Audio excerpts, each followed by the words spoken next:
Hi. Hey, Sal. How you doing, Mark? Good. How are you? How's everybody doing out there? I want to see some fingers. This is going to be a great presentation. You're going to really enjoy.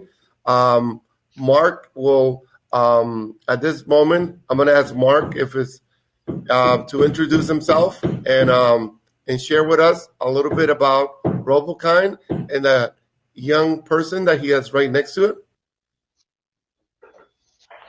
Well, I'm Mark Nixon. I'm the Chief Revenue Officer of Robokind. This happens to be Milo. We have 4 of these robots, but this is Milo.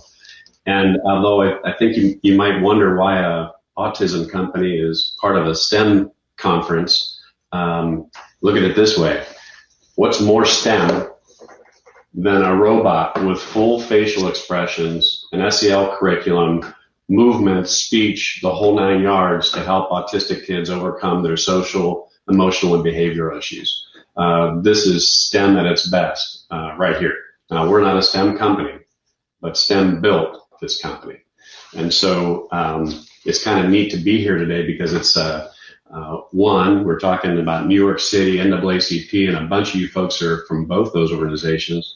But as it turns out, those are the folks we can help the most. So we're really excited to talk to you today and at least, let you know what we do in the hopes that you'll want to hear more at some point in the future. So I am going to tell you we're having a little technical difficulty because Mary Shaw, my colleague, who knows way more about this than I do, is trying to dial in as we speak with Kelly. So when she comes in, we'll come in. But I thought maybe we'd start with just some of the statistics around autism so you understand the market and just where this is going. It's staggering. And I've been at Robokind now just since February.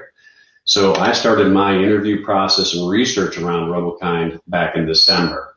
And this is the kind of stats I'm talking about. In February when I started, the statistics were 1 in 58 kids would be on the spectrum. Today, it's 1 in 41. Now, girls, 1 in 150, right? They're harder to diagnose and they don't get it as often. So those folks, 1 in probably 150 for girls. Where it gets really bad is especially children of color, of Hispanics and blacks. These kids get it not only 1 in every 30 times. When you're talking about boys, it's up about 1 in 115. There's Mary. She's coming to save the day. Now, I don't know what happened to my screen, but, well, Kelly, do you want to just kind of start here, or do you want to? I will. Give me 2 seconds so I can, I'm just getting Mary so that we have her in full mode there. There we go. So, okay. There we go. So we have you, Mary, as well. I just want to, just kind of start this conversation. So you all see this amazing robot that is here. And I first wanted to just start with a little bit of a discussion and introduction here. So you've met Mark, and so now let's meet Mary. So Mary, go right ahead. Okay. Good morning, everyone, and welcome back. Thank you for coming to listen to us talk about Robokind and what we do. I'm Mary Shaw. I am a special education, former special education teacher and administrator, behavioral specialist. I have a background in psychology, clinical specifically. I moved over into educational technology about 14 years ago. I can't believe it's been that long. And I am the Senior Director of Professional Learning and Content Development here at Robokind. So that's a little bit about me. Terrific. So let's just kind of jump into this. I mean, Mark, you started to talk a little bit about as I was getting Mary on, just about kind of the statistics and the data that's there.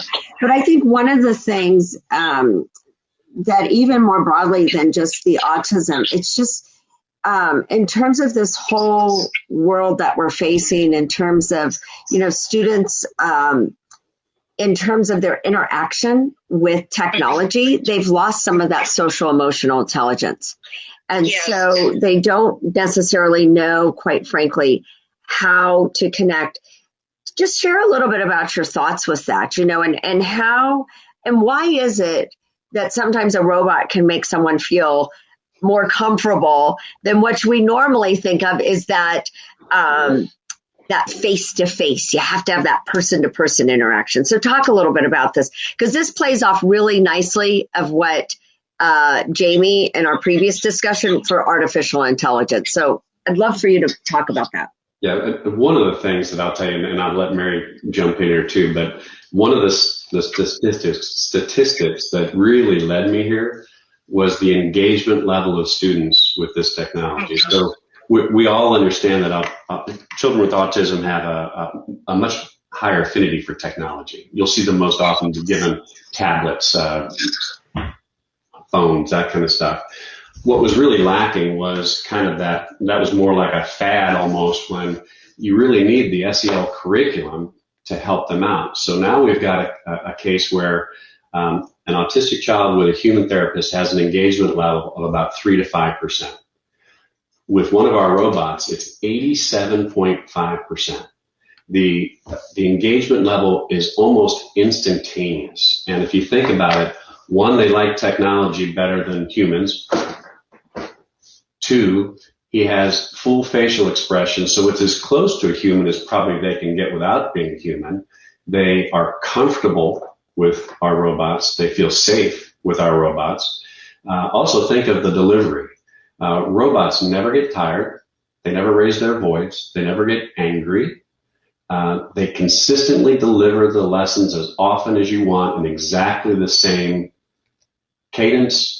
And the cadence, by the way, is slowed down about 20% so they can understand more.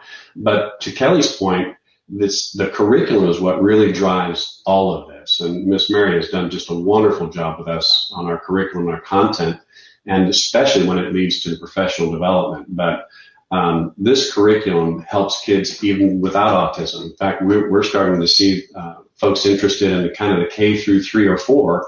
To Kelly's point, they're not teaching SEL in schools, and that may not have been important back in the 40s when it was all social and there was no kind of technology engagement. But you see kids today, they're on their phone or their tablets all day long. And so even in the youngest grades, this curriculum can help them just as much as it helps autistic students. Yeah, and to what Mark is saying, he made mention about the research that came out of the Collier Center for Communication Disorders around our autistic kiddos who over the years, and I've worked with autistic students for quite some time as a teacher and as a behavioral therapist, to think that the amount of growth that they've made, and this is research, was only in terms of engagement, 3 to 5% is not good, Kelly. It's not good, and so it made me question some things about what I do and how I do it, and I think that's more of what Mark is getting at. It's the how we do. We've been doing, the actual therapy and working around social skills, and now SEL and social skills together, which is what we do here. But it's how we do it. So the assistive technology delivering it, which is the little cute guy you guys probably see there on the screen, Milo, and we have 4 different robots that reflect the population that we serve. But that is the assistive technology that makes this so intriguing to kiddos, and to not only kiddos that are on the spectrum, but even students who are identified as emotionally disturbed. I don't like the word disturbed, so I just like to say students who have more behavioral challenges and emotional challenges. But we're starting to see movement with those students as well. it's really the delivery of it, how we're delivering it. The SEL curriculum really makes it come to life. It connects those dots that we as therapists, as special education teachers, we just couldn't do before. And so with a robot that has a human face that moves his eyes, moves his lips, can smile, can frown, can, look frustrated, all of these things, his eyebrows, his hands, he can walk even.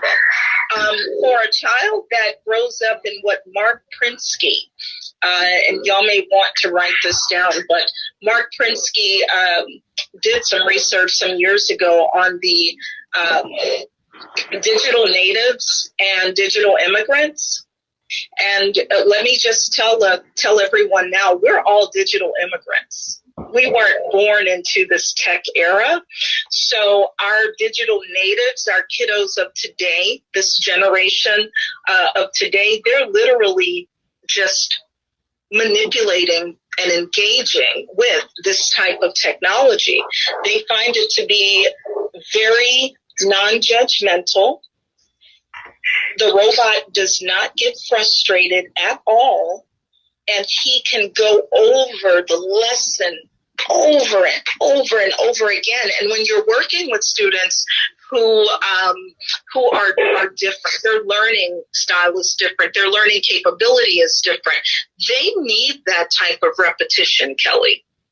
And what better way to provide it than through a very interesting, cool-looking robot? And, it's so interesting because when we talk about integrated STEM, when we look at this, we're talking about breaking down the silos because typically STEM, as I keep saying to everybody, it sits in science mostly. And we want to expand it out from the numeracy, the literacy, so on and so forth. But one of the beauties with the next generation science standards, and when we really start to look at this and break down the work, there's a component that we like to bring in, which is around that social emotional learning. So that it's not just about, I'm learning that content piece of it, but what are those social emotional skills that I'm also learning? So it's everything from not just even in terms of the facial expressions, but that flexibility, that patience, that teamwork component, all of those things. And so that leads to kind of this next question for you here is that how do you see students not just interacting with the computer or the robot, I should say, but how are they interacting then with each other? How are we seeing that component of teamwork and other areas starting to occur? Mm-hmm. That's a great question. So now you're talking about generalization. So with our program, once our kiddos go through working with what I call the Milo-led lessons, that Milo actually teaches from calm down to conversational, to situational, to emotional understanding. Milo's covering all of that. But how do we get the kid out of the structured setting, that's with the robot, into now taking those skills into what we call naturalistic practice and get them to do that in small groups with their peers, getting them to collaborate. Perhaps they're working on some project that is, what do we call it? Project-based learning. Maybe they're collaborating to solve a problem in the school. How do we get them to do that? So with our program, we actually begin to wean the student off of the robot so that they have more time to practice and work that I like to call it the working memory of SEL. They're learning this skill with the robot, and now they're beginning to apply that in their life. So we don't just keep them on with the robot, Kelly. They get to begin to apply this within a natural setting. So there's a whole different side of the program that works in conjunction that the teacher does face-to-face, one-on-one with the student, perhaps even in small group, where the child gets an opportunity to apply what they've learned. And that data is observed and collected by the teacher as well. Also, the student gets to practice these skills at home. You know, we have a video, and hopefully Mark will be able to share this, but we have a video of a student who had been working with Milo.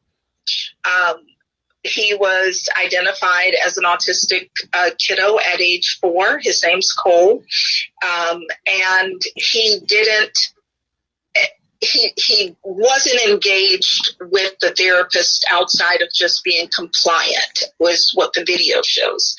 And so once he engages with the robot, he then begins to really, really just like wake up. You can see it in the video. But the beauty of this is the parent at home saw the difference.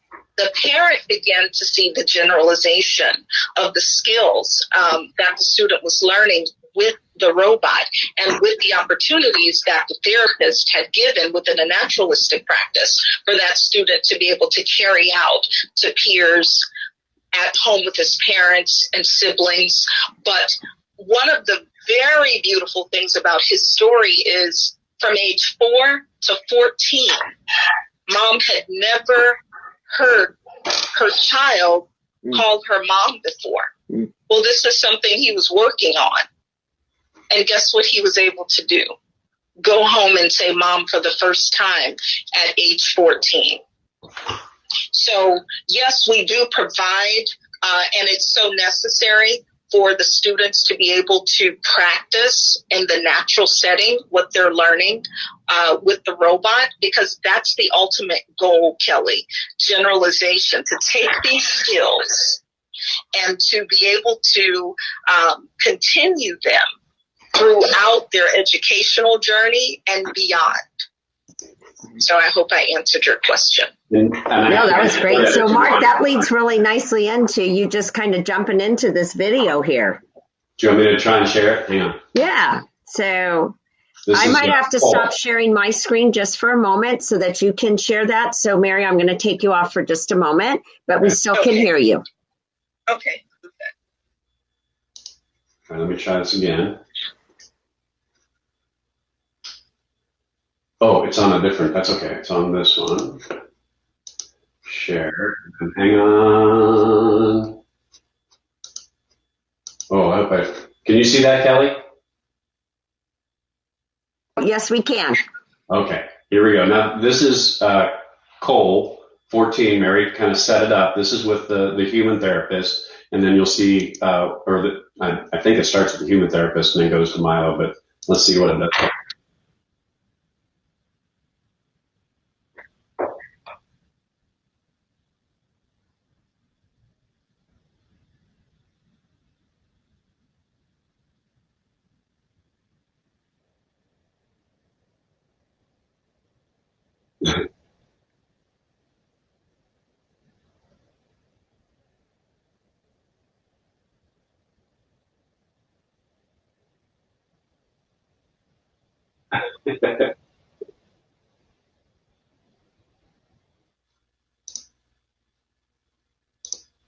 Uh-oh.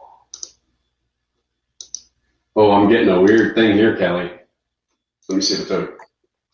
No, that's okay. Let me stop. I don't know. I clicked on something and it just, let me. All right, so you have stopped sharing. And I'm going to share my screen so I can bring Mary back to us. And I think we lost Mark for a moment, though. Okay. Is there a way for me to share? Probably not. I don't know. Hold on. Nope, I think we're... Okay. We have you back on the screen here. Okay, perfect. So that works out perfectly there. So as we wait for Mark to return, the other part too is that when we typically think about robotics, we think about building robots, right? We think about creating that engagement there for students. And in this way here, this is kind of that after piece of it. And it's kind of showing that next level. And so, I have to admit, I do like that show, where they build the robots and then they go out there and they battle, and they fight there and stuff. But I think, that's just one side of it, right? It's one dimension of it. And this is a very different dimension of it. And it's something that we don't often think about. So how is it that when you come into a school environment, how does it work? How do you start? And this isn't just even for Milo or for the other robots that you have, but for any classroom, how do you start with this that students don't think of this just as a toy, right? But how do we get students engaged into really understanding that the robots are beyond just a toy concept? How do you start that engagement and excitement? That's a great question. So let me just tell you that, first of all, we have a STEM side to our program as well. We have robots for STEM. It's not in many schools just yet as we're expanding it. But I will tell you for R4A, which is Robots for Autism, the minute a child sees that robot that you just saw Mark with, the minute they see it, they're engaged instantly. It's like nothing in the classroom, Kelly. So for a child to see a human-faced robot that can say, "Hi, Kelly," once it's programmed to say that, it could say, "Hi, Kelly, I'm Milo." Instantly, the kid is engaged. They're curious, and that's what we want.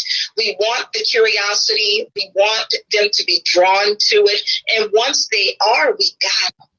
So once they see that iPad sitting there with the teacher, and the teacher starts to facilitate the lesson on her iPad, so it takes 2 iPads or even 2 just a web browser on your desktop or laptop or whatever other kind of tablet you have.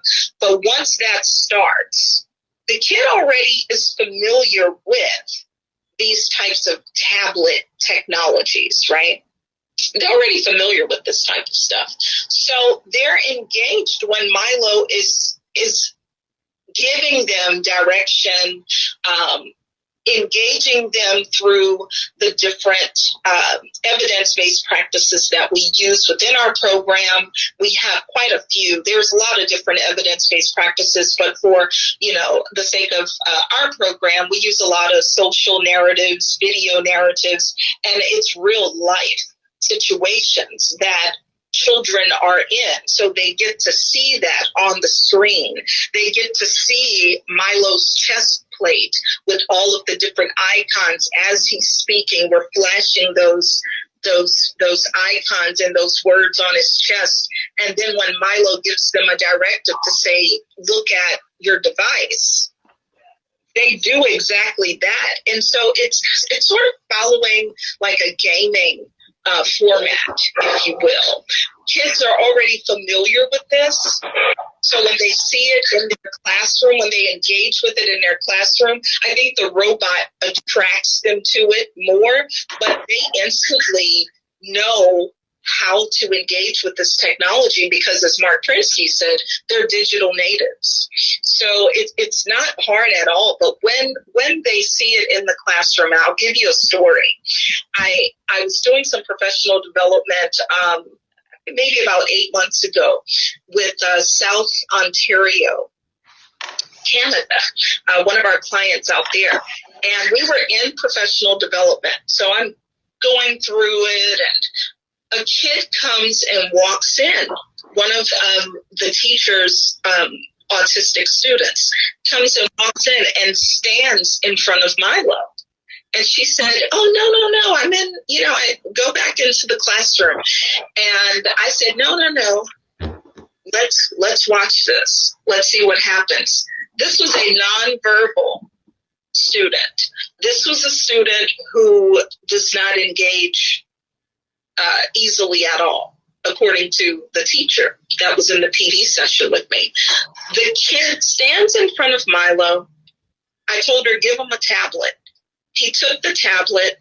I told her to facilitate the lesson that was on the screen, and it just so happened to be a calm down lesson. The kid followed everything Milo said without ever meeting Milo before. This was the first time he had ever seen it. The teacher was in professional development to learn about the SEL curriculum and to learn about Milo. And here it is. Just, it couldn't have been more organic than that. You can't script this kind of stuff, but this is what happens. This is what happens. So it's not difficult to get them engaged in this type of technology at all, because one, they're familiar again with the tablet technology, but two, when they see a walking, talking, facially expressive, human facially expressive robot, and we are the only facially expressive robot, by the way, that's working with kids, but they instantly are pulled in. So it's not hard at all. So I know we just have a couple minutes left, and I think what's so important for everyone to understand is that this is very innovative. This reaches a population that, remember yesterday when Stephen Pruitt said no invisible? This is a population that sometimes is invisible, and we're saying hashtag no invisible. And so I think that this is really important. And I want, people to just recognize that there's innovative ways of learning and that you're not doing it alone. You have people that are extremely passionate, like Mary here. And I'm sure when you're doing your professional development, there is just high level of love and engagement. So I can feel it. I want to leave it just with, we have, as I said, we have a couple just minutes here, because I also want people to have the ability to go to your booth and other things too. But what other lasting comments would you have? What would you share? My last comments. So if I had to share anything, I would say that we should always think about the technology that we're building. Being in STEM. I don't have a STEM background per se. I'm an educator. But our founder, who built multi-million-dollar human-sized robots, left where he was because he said, we're making these giant toys that can do all of these things, but it's not solving a human problem. Always think about how we can connect what we're building to make someone else's life better. And that's what I would leave you with. And, Mary, I love what you said, you said, I'm not a the STEM background, but you're an educator. And there's so many educators that oftentimes will say that, but you're in STEM. This is the world.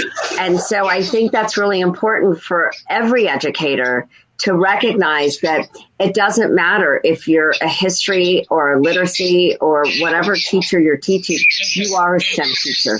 And that's what we're trying to do, is to incorporate all of this. So I want to leave Sal. I know you had a comment to chime in. Yes, I just want to have a quick comment. I just want to say, Mary and Mark, this is an amazing tool for students to learn and get engaged with. And that's all the different levels. It's not only our special needs population that can benefit from this, but also I just want to give kudos to Kelly for being an engineer and being a problem solver. And this is what STEM is. This is what integrated STEM is. It's for us to start critically thinking. So we had a little issue when Mary logging on to the platform, and all of a sudden, Kelly used all her tools that she's learned through COVID, that we all have learned, and she used Zoom to embed into the 10 times platform. So kudos to Kelly for thinking out of the box. And this is what we would like our students to do, to think out of the box and really become those problem solvers and never say we are defeated by any type of problem that comes our way. So thank you both. Really appreciate you. And bye, Milo. Can I get a Milo, please? I need a Milo to be with me. We'll have to get one out there too, Sal. Yeah, well, it'll be at the 2022 summit, so everyone will be able to see Milo hands-on. Oh, wait, where did Milo go? We're gonna have Milo and a few other, all the different ones, right? Yeah. Thank you, guys. Yes. That'll be awesome. Well, again, I want to thank both Mark and Mary and Robokind and Milo. I want to thank you as well. I think this is again, what is the STEM Leadership Alliance about? It's about showing innovation. It's about having us think outside of the box here. And so this is kind of the future of learning, and we'll see there's going to be more great things happening with Milo. So at this point in time, everyone, we're going to do some virtual networking, and we have a little bit of time to do that. We're not going to be back in session until 12:15 p.m. Eastern Standard Time. And so we want everyone to really take this as an opportunity to, visit the booths. Now, remember, the more booths that you visit, the more conversations, and you leave your cards there, then you will be entered in the raffle at the end of the day. But also use this as a chance, too, to go to the lobby. You can sit at different tables. You could have some interaction there with colleagues. So just use it as a chance to kind of move around the floor. So we'll see everyone back onto the main stage at 12:15. And that's where we're going to learn about how Nevada, the whole state of Nevada, created these various STEM networks and how they continue to push through during COVID, sustain the work, and now how they're going to move forward. So it's pretty exciting to continue to learn as we go. So again, Mary, Mark, Milo, look at that. I got the 3 M's. All right. We'll talk to you guys later. Thank you. Thank you so much. Bye.